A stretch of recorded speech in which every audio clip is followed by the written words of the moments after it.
If I would have stepped into that intern year and those athletes would have said, oh, you're someone new, you're someone young, you're not really that good yet, or we don't want to participate, we don't want to do this, we don't want to do that, I literally don't have a career because I don't think I come back, right? Like if it's just closing doors left and right, that's really hard to want to break into that space and continue to work in that space. The athletes that first year literally made my career. I mean, Angie Kiocho, Lauren Hager, Ashley Burkhart, the Hendersons. I mean, Nadia Taylor. There was Renata. I mean, there's so many of them. Molly. There was everybody. And all of them completely embraced me.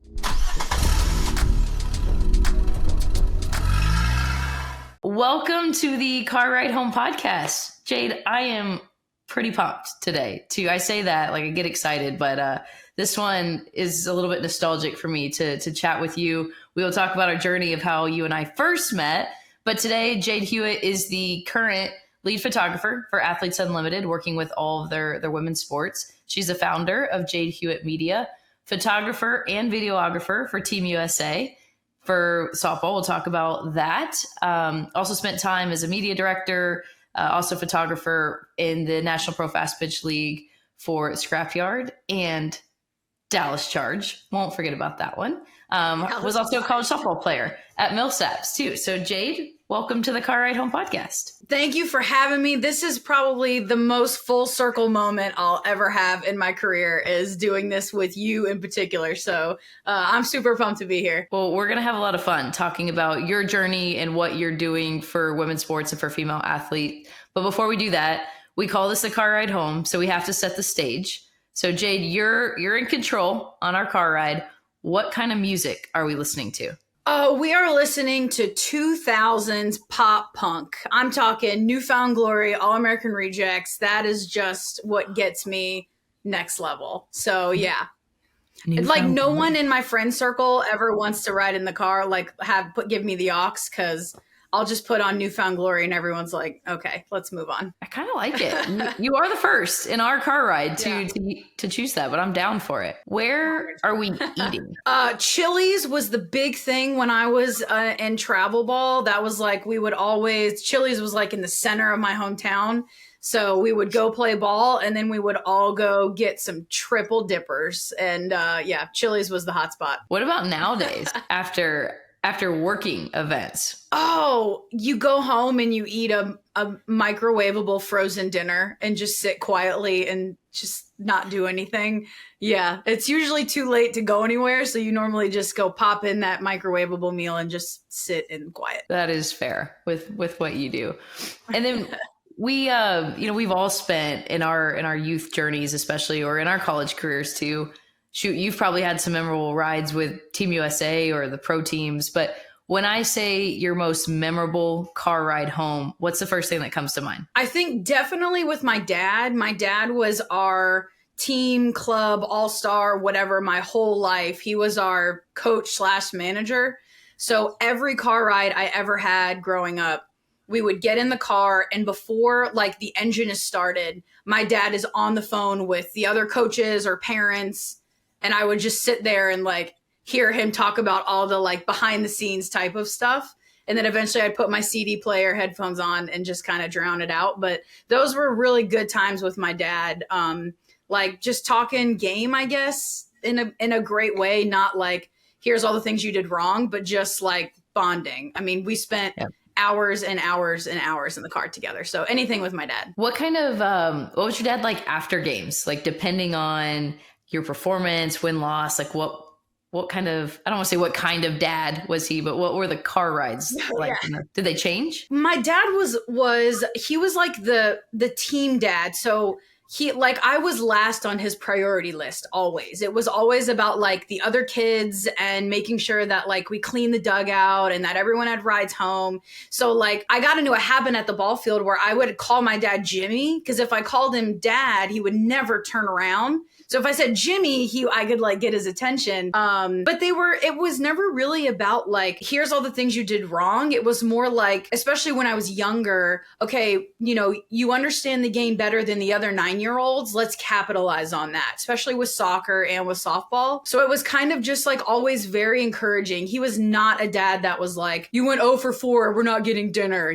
like that's not really how he went. It was just always like a relaxing, calm kind of dad. And again, normally he was on the phone with other people. So he was never like, you're terrible at hitting the inside pitch, This tells me a lot about you as well. It makes a lot for people who know Jade. That makes a lot of sense there. Well, speaking of, we have obviously with the Alliance, we have a ton of youth players they're in the travel ball world, and everybody's journey looks a little bit different. Can you give us your story first, how it started, how you got into softball, and then take us through that recruiting journey as well that led you to playing in college? Did you know less than 10% of high school softball players go on to play college softball? The recruiting process can be hard and confusing. That's why the Alliance Fast Pitch partnered with the best in the recruiting game, NCSA. NCSA has been a leader in college athlete recruiting for over 20 years and has helped more than 250,000 student athletes make commitments to their college choice. NCSA provides innovative tools to help athletes through online education and performance training, expert recruiting guidance from former college softball coaches who've actually been there, data-driven college matching tools, and access to more college softball coaches than any other college recruiting service. And get this, Alliance members get 50% off NCSA Team Edition and NCSA services. Yes, 50% off all recruiting services and products from NCSA just for being an Alliance member. And trust me, I've asked. The Alliance is the only partner with this 50% off discount for our members. Take advantage of this Alliance membership benefit. Get the edge on recruiting. To see what NCSA has to offer, visit thealliancefastpitch.com, click on partners, and find NCSA. NCSA, the smart way for coaches, clubs, and athletes to win at college recruiting. For sure. I mean, I started at T-ball at 4, and kind of like those really early years, I was just kind of bigger than most. Like I hit my growth spurt kind of early. So I knew from an early age, like what kind of like physical dominance looked like, especially in soccer where you can be like really physical. So I like excelled, up until probably that junior high school age where you can just kind of like outsmart and outmuscle kids. Then once you get a little older, people get faster, people get smarter, people are working on their mechanics and their fundamentals. So I was a lifelong pitcher. And then when it was very clear that I was not going to be a successful high school pitcher, I actually switched to catching. And so I loved being behind the plate. I loved quarterbacking. I loved using my voice. I was lucky to kind of find my voice on the field early on, which is something when I was coaching, I was always trying to strive to catchers to, really be vocal out there. And then, I knew I wanted to play in college. I knew that I was not Division I talent. I'm from Louisiana. Like LSU was not calling me. The other major D1s were not calling me, and that's okay. And I knew that I could find a program that fit me. And I also knew that I really wanted smaller class sizes, which is what I found in Division III. It just worked perfectly. So my recruiting story is actually a little bit weird because I only applied to Millsaps. I knew that was where I wanted to go. My sister actually went there the 4 years before I did, so I was familiar with the campus. And there's just a lot of things that fit really well. So I went and did my 4 years at Millsaps, and I would say I was like about a run-of-the-mill player. My freshman and sophomore year, you're just figuring things out, you're messing up a lot. And then junior and senior year became captain and, started to kind of find myself and kind of realize where I fit in the team. I was not your 4-hole hitter. I was like your 8 or 9-hole hitter that could be versatile and do things, but I was not setting any records. Played my 4 years there and went to school at Millsaps and got my degree. And I went straight into graduate school from there for film. And then that's kind of where I met up with, working in pro women's sports. So there are Sundays where I really miss playing, where I really miss being, on the field, but I'll go watch a pro game and like I'll watch a catcher catch a doubleheader and I'm like, nah, I don't miss that part. My knees are they're good where they're at. So that's the softball journey in a little nutshell. I love that, because your story to this day still includes professional softball, and you've figured out your role and your strengths, and you're very, very good at it. But going back, because that's a hard statement, it might be easier for you to now say, when I was growing up, I knew I wasn't a D1 player. I'm going to get you, can you elaborate a little bit more on that? Was there ever a moment when that finally hit you, or like walk us through that process if you can a little bit, and what exactly you mean, like, and how you figured that out of maybe not D1, but there was an option for me. Yeah, I think, again, going back to my dad, I think my dad was really helpful. I mean, so many girls in this community get in to continue their career playing in college. And most of those were D2, D3, and JUCO, to being able to assess, you know, kind of talent and skill and say, kind of, here's where you're at and here's where you fit. I think another really big thing of it was, back then, softball was not what it is now, being on TV and breaking records, and the Women's College Softball World Series is just completely massive. You know, those bigger programs were out there, LSU, Florida, Georgia, whatever, they were out there, but you weren't really getting that visibility like you do now. So it wasn't that huge pipe dream that girls see now, or where you can follow, you know, players on Instagram and see them unboxing shoes and you're like, yes, I want to do that. You know, it wasn't kind of that same thing. And I was okay with that. I knew that if I tried to walk on at, let's say, Northwestern, which is a smaller D1 in Louisiana, I could maybe walk on. I might see the field by my junior or senior year.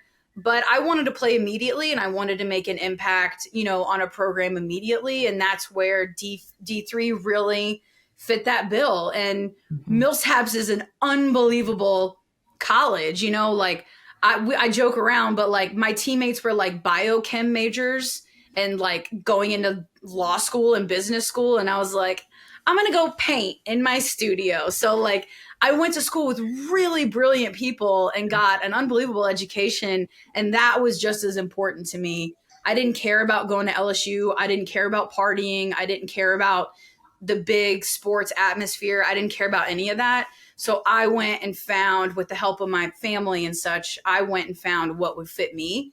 And that was the Division III route. And if I could go back and do it again, I would do the exact same thing for, you know, a million different reasons. I love that. I'm a huge, I talk about D3s all the time because of the experience, because of the academic side and what you get. Can you walk us through, because the D3 experience it looks a little bit different in regards to, you're an athlete first. Mm-hmm. You're a student first, and then an athlete. Can you walk us through a little bit of your experience there? Yeah, I mean, Millsaps was such a high academic standard school. You could not really like skate by. You could not show up to class. You couldn't not, you know, do the work that was assigned to you. None of that would fly. You couldn't hide from your academics.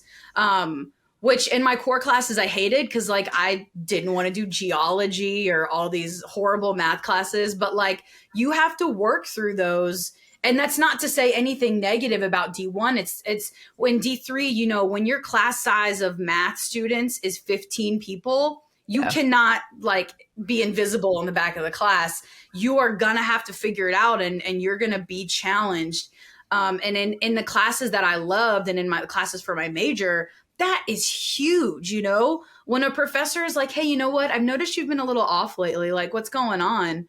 I don't know if you get that at at LSU where you have 300 people in a class, but at Division III and these small schools, you get that one-on-one attention. And that's what I needed to thrive. I'm still very close with several of my professors from college, and we keep in touch. And I've reached out to them in grad school or post-grad school with things that I needed help with, or literally I was like, hey, I know we read this passage in this book in my junior year and I need it for my grad paper. Can you help me? And they're like, yes, of course. I babysat their kids. Like, it's just a very small environment, and they're really willing to say, Jade, what do you need? And they're going to give that to you. And that's really what I needed to thrive academically. In the art department, it was awesome because you kind of like have free reign in a sense. My professors were like painters and sculptors and people that draw. So with me, you get this kid coming in who wants to do photography, and they were like, call us when you need help, like do whatever you want. And like, it was amazing. I got to make terrible work and great work all at the same time. And again, that's not something I don't think I would have gotten at a different school. That's so good. I remember my first class at A&M was probably 250, 300 kids were in that history class.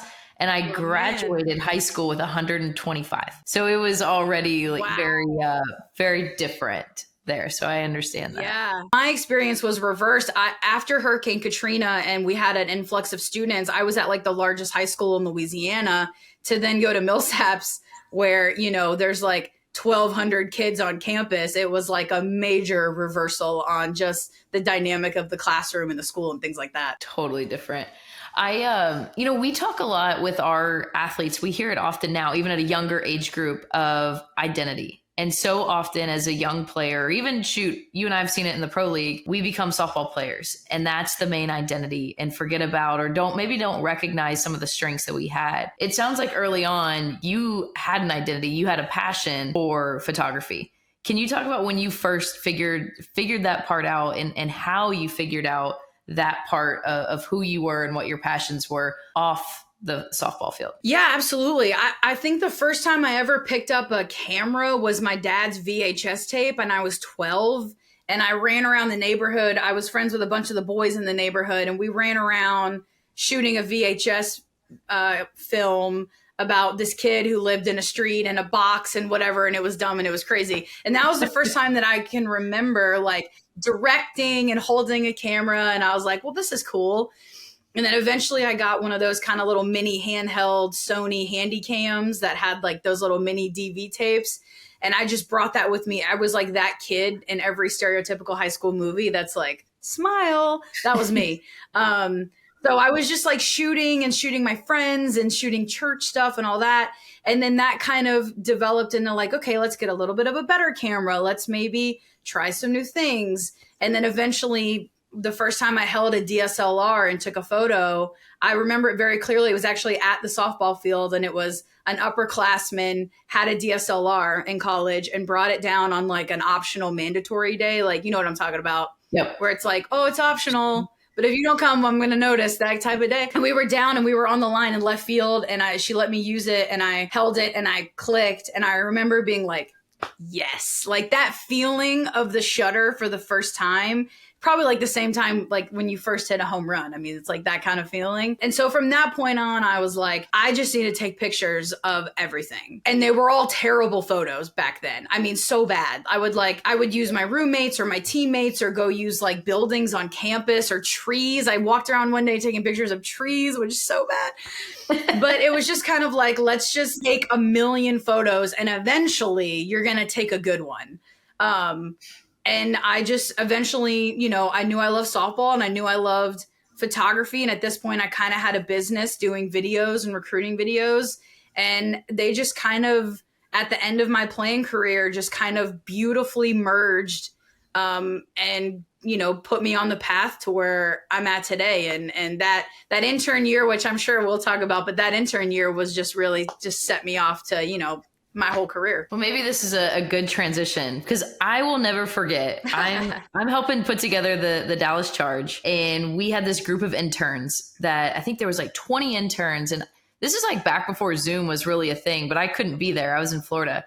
So I'm just listening in, or I think I Skyped into the meeting, and I get this email from a young, eager intern named Jade Hewitt, who listed her ideas after the meeting of like, I think there was like 20 different ideas and things you wanted to do. And I remember saying to myself, and I might have told you this too, of, man, if you can execute on these, you're going to have a long path and journey. The vision was there. And then clearly we saw what your skill set was. So I will never forget Jade Hewitt as an intern with the Dallas Charge and this career that you have literally built because of your talent, because of your passion. Can you, in your own words, just, you know, being an intern, being around professional softball, I guess, how did that motivate you at the beginning? How did you create essentially this career path? What would even be some advice along the way? Because you genuinely took your passion and your skill and you've created this journey that other people can now follow. I just have to say, I remember that meeting when you were on the computer,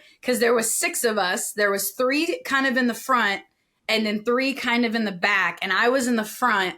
And I just remember you were talking and I was like my mouth was just like open. And I was like, I have to email her. Like, I was just like in complete shock that there was this woman out there who was just like saying all of the things and doing all of the things. And so I just have to say that because I You were actually the only one that meeting. You took the advice. You were the only one who emailed. Look at you now. Wait, hit me with that question one more time. I got so excited talking about the meeting, I lost my train of thought. I'm just curious from your point of view of what did you see early on of when you're an intern, and Jade, this career didn't exist. You created it for yourself. So what did you see early on in that there could be a career in this for you? Almost advice wise too. What would your advice be to somebody who has a passion inside the sport of softball and they can take their other skill set and run with it? So early on, back in those days, I mean, there was no rules. There was no structure for media or social media. Like, no one was really having like big social teams. I mean, it was a wide open space. So there were 2 things. One was having the freedom to create what I wanted, which means failing and succeeding. I mean, it's just like softball, right? Like, you're going to make so many things that are terrible, and then you're going to make some things that are good. I mean, statistically, it's probably like the same thing. So it was having the freedom and that space to be able to just succeed and fail all the time. The second one that I think will always be the most, no matter where I'm at in my career, are the athletes. Because if I would have stepped into that intern year and those athletes would have said, oh, you're someone new, you're someone young, you're not really that good yet, or we don't want to participate, we don't want to do this, we don't want to do that, I literally don't have a career because I don't think I come back, right? Like if it's just closing doors left and right, that's really hard to want to break into that space and continue to work in that space. The athletes that first year literally made my career. I mean, Angie Kiocho, Lauren Hager, Ashley Burkhart, the Hendersons. I mean, Nadia Taylor, there was Renata. I mean, there's so many of them. Molly, there was everybody. And all of them completely embraced me and I said, hey, let's shoot a music video. And they were like, yup. And let's do this graphic series. Yup. They said yes to literally everything. And that is what just gave me the green light to build my own confidence, to build my own portfolio, to wake up eager to go back to work. And that's athletes from the other teams included. I mean, Kat posted my photos. That morning I woke up, she posted my pictures. I texted you because I was like, surely she didn't post these, right? And you were like, no, that's her. I mean, everybody in this community embraced me and welcomed me with open arms. And that is something that from now until as long as I live, to attempt to do the same with people that want to be in this space. Because had all of those things not happened, I never would have continued to be here. And I think so much of that at the very root of it is just a love for what you do. If you love, whether you're a photographer or a videographer or you're a writer or whatever the case may be, if you really love what you do, those doors are going to open for you. The right people are going to embrace you and bring you to this next level. And you just can't be afraid to fail. I mean, again, it's just like in sport. You can't be afraid to fail. I could pull up so much of my work from the past that I'm like, that is terrible. But like, I made it and I did it, and it brought me to something. It brought me to a better thing. It brought me to something new, a new idea, or improving on it. And that's a really big one. Is if you want it, you just have to go out and get it and just keep pushing until it comes. Luckily for me, I was surrounded by a community that was like, hey, you want to be in pro softball? Come hang out. And then that's just kind of how it took off from there. Well, it's cool too, because content in life in general, in business and anything, has become so important. And you were creating content that just did not exist before. And I can speak to that too as a pro player. Like we just didn't have it. And it was amazing to see. And now you look around and you see the college programs that are adopting content, the growth of in women's sport, what you guys are doing with Athletes Unlimited.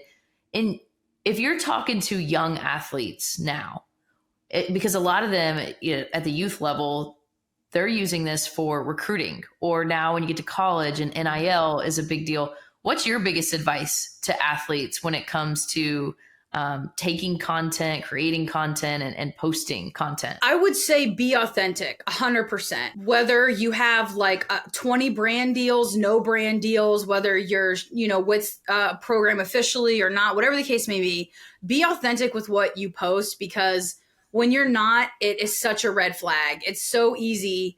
If I were to get on Instagram and be like, here's a protein powder, people would be like, girl, please, you don't care about that protein powder.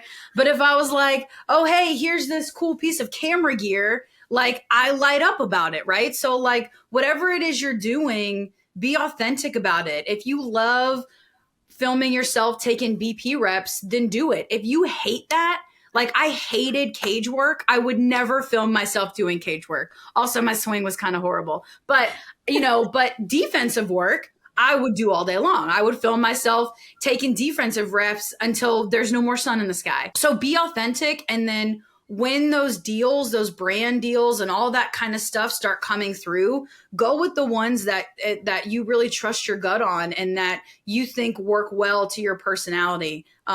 Just stay.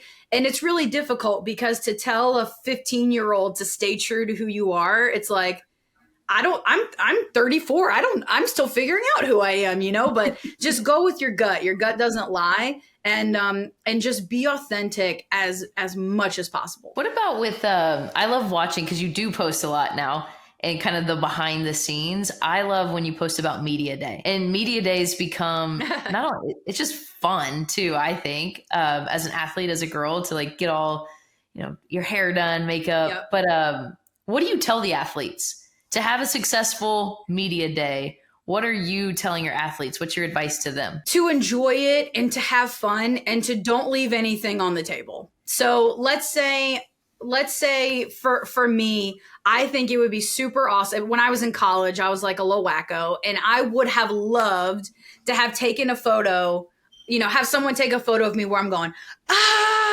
I would have just eaten that up all day long, right? So when I go to media day, like I'm going to bring that energy. I'm going to work with whoever's there, and I'm going to be like, hey, what about this? Or how can I offer you this? Or how can I do this? Don't leave that day going, man, I wish I would have done something differently. I wish I would have gotten a glove shot. I wish I would have giggled more. I wish I would have laughed more. All of that kind of stuff we want you to do. We want you to come in and be yourself. So when you step into a media day, that's your only thing, is just be you and let that shine and try to be open to new things, because I get athletes that I don't really know very well. And when I meet them, I'm like, let me pull a little bit out of you. And most of the time, 99% of the time, they're totally willing to do that. So when you go in a space that maybe you're not super comfortable with, let whoever's guiding you just kind of pull a little bit more out of you. And I think you're going to be really surprised. Some of the best photos I've gotten of athletes are the one that they didn't expect to take. Those are some of the best ones. So just be open and be a sponge and be you and be relaxed. And hopefully, whoever's guiding you on media day is going to pull the right things out of you. On that, what's the first thing that comes to mind when I say, what's your best media day story? Oh man, my best media day story, probably my intern year, because I didn't know any better. I went to Walmart and I got a white bed sheet, just a white bed sheet, probably cost me $8. I didn't iron it because I didn't know to do that. I hung it up next to a window on top of an air conditioning unit and squeezed everybody in there and took maybe the worst headshots that exist on this planet. I need to post them on my social media. And at the time I was like, I'm killing it. Like, this is great.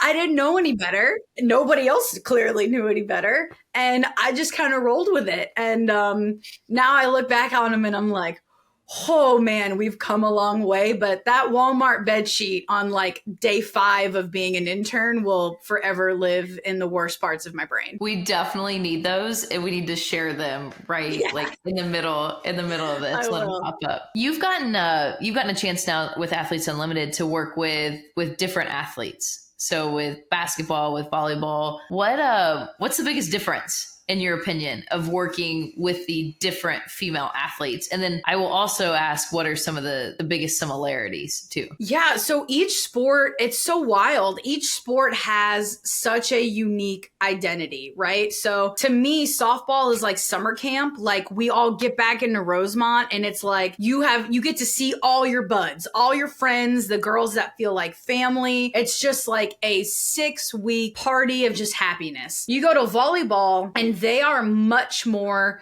just like, I'm here to do my business. I'm here to work. I'm here to compete and I go home. To me, they don't have that same type of kind of like deep sisterhood that softball has. They all play in Europe. They all play all over the place. So they're not, I don't think, as quite as familiar with each other as softball is, where like Sam Fisher and Chitty have been playing together for like 158 years, whereas volleyball is a little bit different. So they are much more kind of like, I'm here to be a professional and do my business and I go home. Basketball is just a completely different culture that the only thing I can do is like step in, do my work and be like, you guys are great. Like do your thing. Cause volleyball just comes with so many other different aspects that are really unique to be a part of. The way their music, the fashion, the way that they interact with each other, their language when they're communicating. It's very different. It's very special. It's not something that I'm used to, but shooting basketball is always like a really fun experience to kind of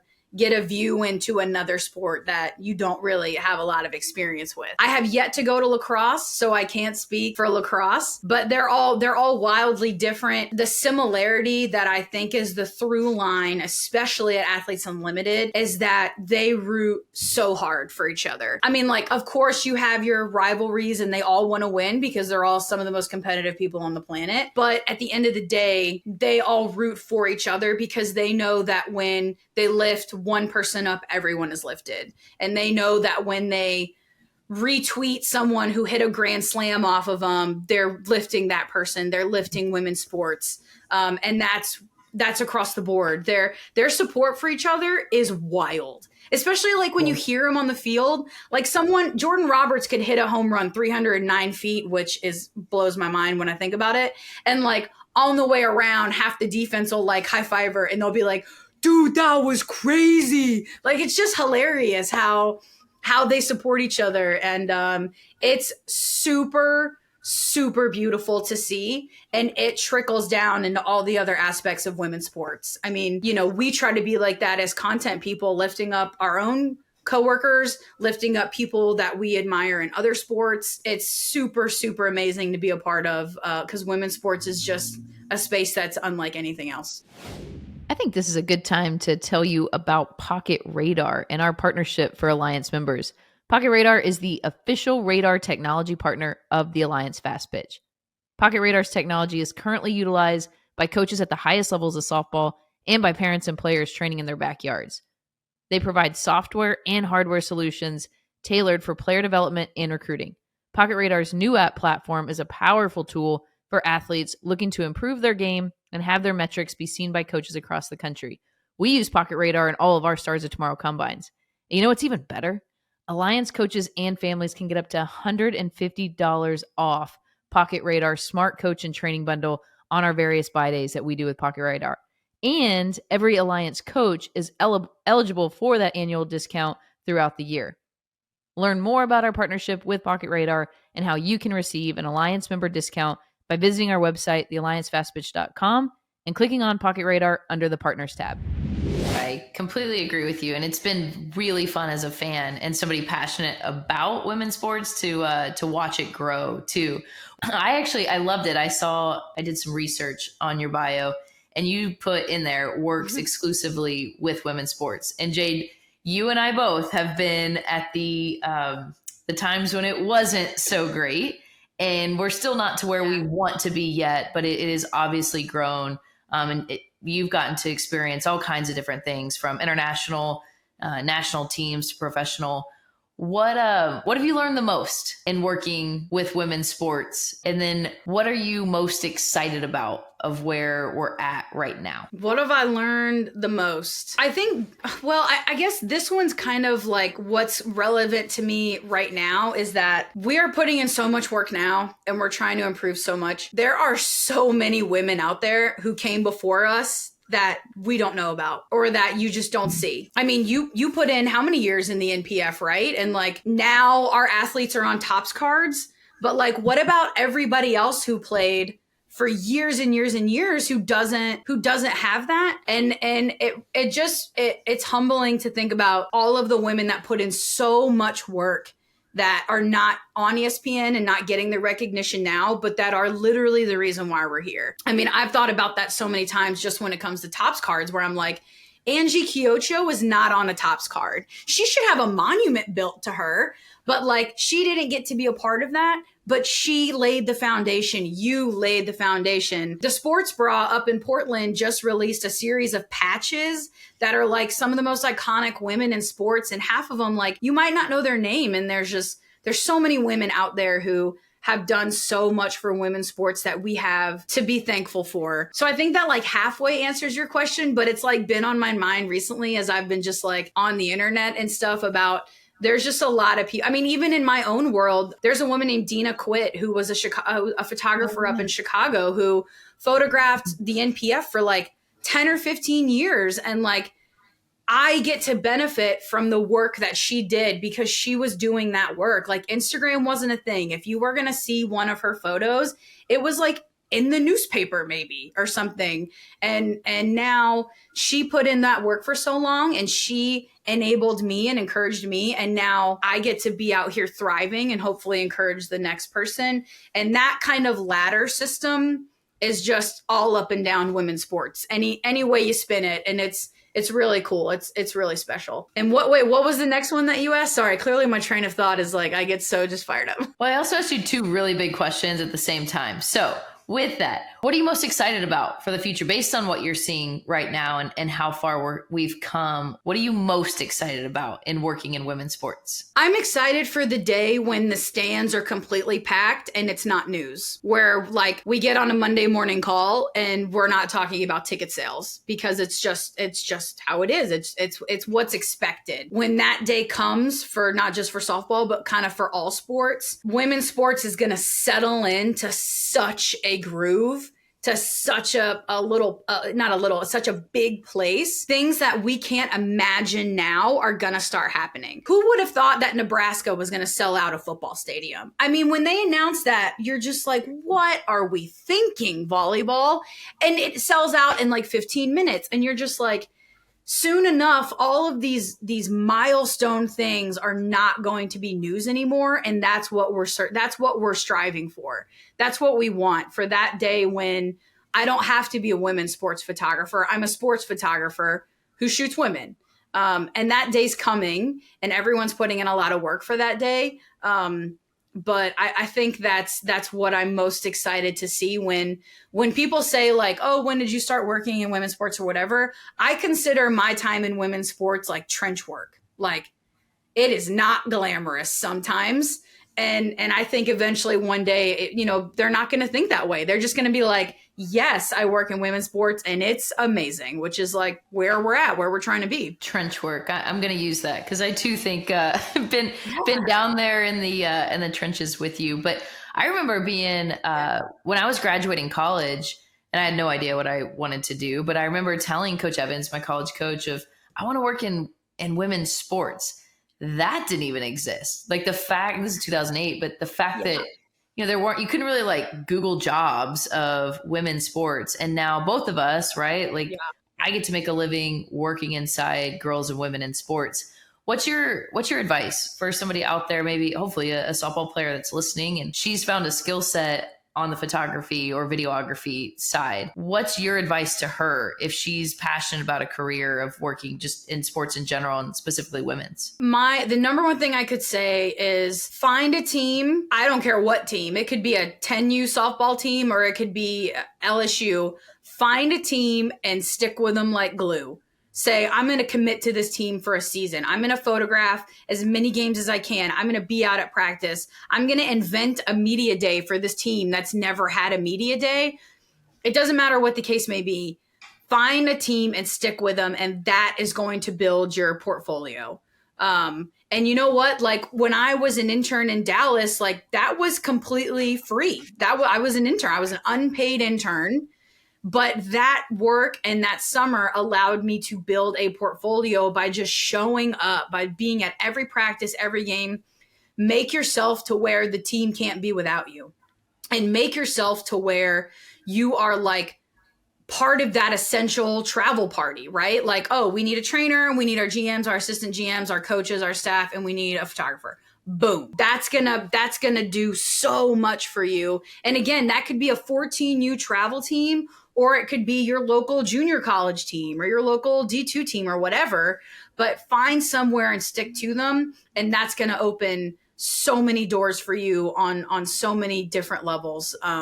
Yeah, that's when I have girls that DM me and send me messages and ask for advice, that's usually the first thing that I will tell them is to just find a team and stick with them. I love that. It's make yourself that, but not exposable, or wait, indispensable. Is that the correct word? But yeah. I love that advice to them too. Like, not dependable. Yeah. But no, I love that. And you, Jade, you've got to experience this. You've got to experience more, honestly. Like I've never been to the Olympics, or how many women have not got to play professional softball, and you've got to experience those. Can you give your Olympic story from your side and what that was like to travel with Team USA to the Olympics? Yeah, it's a huge honor that will never drift out of my mind. That it was it's an unbelievable honor to wear USA across your chest, no matter if you're like the trainer and the photographer or the player. I mean, it's just a really cool thing. I actually wasn't sure if I was going to try and go to the Olympics, because I was like a freelancer, and I'm not like at USA headquarters, and I wasn't sure if I wanted to do it. And I was actually texting Kat Osterman, and I was like, I don't know, man. I don't know what's going to go on. And Kat texted me back, and she said, you're a badass. You have to believe in your badassery. And then she said, a dream is worth fighting for. And then I was like, all right, we're going to try and do this. And then it happened after, COVID and the tour and all that kind of stuff. So going over to the Olympics was just like a massive thing of like nervousness and anxiety. And it's like so weird because you feel so comfortable in that space, but you also know that like, you're at the Olympics. Like it's just a wild sense of comfort and just complete and utter anxiety. I actually, the night before our very first Olympic game, I went to clean my lenses, and I had rented a lens, and I open up the case, and as I open it up, I hear rattling, and I take the lens out, and the glass had broken on just like transport. Like I literally broke a lens the night before. I spent the night before the Olympics just in tears, crying so hard. It was like the world was coming to an end. And so, yeah, there's so many memories of getting on the bus with the team and walking through the venue with the team, and, the empty stadium, which was like bonkers because, there weren't any fans. But I think above all else, there was an immense sense of pride for the athletes, because I've gotten to witness Haley McClenny's journey since she got out of college. And now I get to see Haley on the biggest stage. I've seen her in the weight room. I've seen her on Zoom calls. I've seen her giving lessons to kids and doing camps and clinics with kids. And her whole career led up to this moment. And I get to witness it. That is what like brings me to tears, because, these athletes become more than just athletes at this point, right? Like I think I'm going on year 9 or something. Taylor Edwards is more than an athlete to me. I have known her for all these years. I've gotten to work with her. And so being able to watch them step on the field is very emotional, and is something that is, I would imagine, is kind of rare, in work and in life in general, being able to experience that, and just knowing what these athletes go through to get to that stage is just I'm so proud of them. And I hope that people can understand what they've sacrificed and the work that they've put in to get there. And it just, that gets me emotional thinking about that. That's pretty cool. I got to ask though, how did you fix the lens, or what did you do? So they have at the Olympics, I think it was called the MPC, the Media Something Center. And at the center, they have like Canon, Sony, they have a lot of the different vendors who are there to service shooters, like photographers in general. So I remember I got in a cab with Morgan, who worked with USA at the time. We went like 45 minutes into the city to go to the Canon thing, and you could basically like rent out a lens, and they would give it to you, and then you would use it and you would go bring it back. So shout out to Canon Professional Services, because my lens was not in good shape. Oh my gosh, the stress is real in that moment. So much. Such a cool story. Yeah. Well, I like to I wanted more of your stories. Usually I ask like rapid fire. So we'll still do a couple rapid fire questions for you. Who's been the biggest transition to photo? Meaning maybe they started off shy and have really come out of their shell the most? I have never been asked that before. That's a phenomenal question. My initial one is, God, I want to say Hannah Flippin. She's just sneaky. She just sneaks into media day and just absolutely slays. I'm going to go Hannah Flippin and Taylor Edwards. I could see that with Hannah. Like Hannah isn't going to suck at anything that she does, so could turn it on there. I see that. No, not at all. And she just kills it. What about Taylor? Taylor is just like the sweetest thing ever, that gives you, not all athletes can smile and be serious, right? Like most people on this earth can do one or the other. I can smile. When I smile, I'm great. When I try and be serious, it looks like I'm going through something internally. Taylor can deliver on both of those fronts. So can Hannah. And so to have athletes that are so like perfectly, genuinely awesome, then just kind of give you this like mean mug it's really great. We've really perfected that over the years, I'd like to think. Who has been the most fun athlete to photograph? Probably Haley McClinney. I mean, she's just a golden ray of sunshine, and there's just lots of giggles. Like, she's not afraid to poke fun at herself. Like, it's really funny when you tell Halo to laugh, her neck disappears. She turtles it like every time. I mean, for years. And I'm always like, Halo. And she's always like, I know. And she just giggles, and it's really enjoyable. Her energy is like nobody else's energy. This one might be hard, but what's your all-time favorite photo that you've taken? The one that comes to mind is it's on like the homepage of my website. It's of Aubrey and Monica at Worlds in 2018 over in Chiba, Japan. And it was right before the game started. I think it was before the gold medal game. And it's from behind with this beautiful sky and the lights. And it just kind of gives you a sense of the moment that they were in. So I think I'll go with that picture. What about your best in-game story? Like, I just feel that you have something hilarious that has happened at some point in the middle of a game, and just curious what was going on. I'll give two from last season at Athletes Unlimited. Sometimes in between innings, I'll go lay behind, like right by second base, and I'll lay on the ground and shoot the pitcher during their warm-ups from the back. Well, at some point, I don't know when, but Sis Bates, when she would run out to shortstop, she would jump over me. That just became like this photo op moment of Sis just like catching air, and I didn't really like know what she was doing. A lot of times shortstops will do funny things, like Ali Aguilar used to have fun with it, but Sis just now starts to just like sky over me, and it's just like really hilarious because our other photographer snapped some pictures of it. The other one would be Bubba Nichols.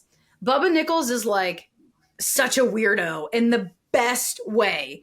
I love Bubba, but when she hits home runs and she comes around third, I don't know if she's having out of body experiences, but it's not like photogenic. Like, she makes these like wacky faces. And at some point this season, she comes around and I said, Bubba, can you just like give me something that's just not like super weird? And so the next home run that she hit, it was maybe like the next day, she like, yeets one to the highway. and she comes around third and gave me like a type of thing. And I just remember we went back in the dugout and just like laughed about it. I was like, thank you, Bubba. Thank you for giving me something that's usable on your home runs. And that just kind of like relationship with the athletes is just, that's part of, it's just really fun. That's just a fun moment. It's hilarious. Like knowing some of these women too and the stories behind it. Right. How do you make pitchers' action shots look good? Like, right. I always feel like pitchers, bless their hearts, not always the best action shots. What's your secret to making them look good? Yeah. The secret is shoot pitching photos in between innings. 100%. I would say a lot of the photos that you see of pitchers are all in between innings where you can get like really close to them. Typically, I mean, when pitchers are throwing warm-ups, like they're a little bit more loosey-goosey, their walkthroughs are just kind of nice and flowy. But that a lot of times will always do the trick, is just get them between innings when they know you're there. So they might give you like a little bit more of a relaxed face, a little bit more of like a less crazy, pitchers God bless them, they're doing the work, but some of their faces are just a lot. It's a lot. That was genuinely like, that just popped in my head. I'm like, wait a second, you actually do make them look good. How do you do that? Because they are, but I will say, like, then you'll just start to see these muscles come out of them. It's like, didn't know that was a muscle. Yeah. It's pretty cool. I took photos of Kat back in the NPF when they were wearing shorts. And her legs, it's unbelievable. I mean, like her leg muscles could like punch you in the face. I mean, it's bonkers. And you're like, that's pretty amazing. That's a good secret. Thank you for sharing that. My last question is legacy. Like what do you want your legacy to be in this game, and what's involved in that? What's next for Jade Hewitt? I think above all else, I would want people to, before they comment, like on your photos or skill or anything, would just be someone that shared knowledge and that did their best to bring up the next generation, to give them what they needed to succeed. I've found so much joy in that in the last couple of years. So many like Zoom calls and phone calls and email threads with girls who are like high school or junior high or college or in grad school, who are like, how can I get advice? Or what are my camera settings? Like all these conversations are what's really beneficial. And I'm not just saying this because I'm on like your podcast, but I mean, literally that is why I do it, is because I had you who did that for me. I'm not going to cry, but it's such a direct impact when I get to talk to these college kids who say, oh, I wasn't really sure about reaching out to you. And I'm always like, you know what? I end like every phone call and I'm like, at some point, someone's going to reach out to you and you're going to do the same thing. And literally you were that person that did that for me. And that trickle down, that's going to be happening for all eternity, is that's just going to keep happening more and more and more. So I would hope, legacy is building others and building this community before, oh, she took a great photo. At the end of the day, that's not what's the most important. It's about, everyone else who is also trying to get in this space and trying to succeed here. And that the phrase, a rising tide lifts all ships, that's the goal. I love that. Man, I was not expecting to cry on this podcast. Me neither. I think I almost cried. I have not cried yet. And that one almost got me, but it's so important, Jade, because I had people in my life help me and, make a phone call for me, send an email for me, lend me a helping hand. I still, to this day, have people. That's why I think mentors and role models and people are super, super important. But you have truly carved your own path. You have created a path that many more young girls and women can now follow. And I think that's super cool and something you should be super proud of. I love what you're doing for our sport. It's very important. And it's so fun to watch you just thrive. And you can tell how much the athletes love working with you. I think like I get proud, I'm going to say big sister, when I watch all the athletes share. And anytime you actually post a picture of yourself, like they're sharing that and singing your praises. So on behalf of all of the athletes that that you've shot and that have come, I guess, before we even had it. Thank you for what you do for our game. It's super important. That means the world, Jami. I appreciate that. Thank you. And thanks for joining us on the car ride home. I love hanging out with you. This was excellent, man. I was like so hyped for this. I mean, these are like the most fun conversations to have with people who are like in this community that like understand what you're talking about. Like, it's just, this was a complete blast. Like, thank you so much for having me. Hey guys, we hope you're enjoying the Car Ride Home podcast. Hopefully we're filling the air and making your car ride home a little bit more enjoyable. Please be sure to subscribe to our podcast on Spotify, Apple, or YouTube, and leave us a review. If you have any special guest or request that you'd like to hear, or have us bring a guest or a story onto the podcast, shoot us an email, info@thealliancefastpitch.com. We'd love to hear from you.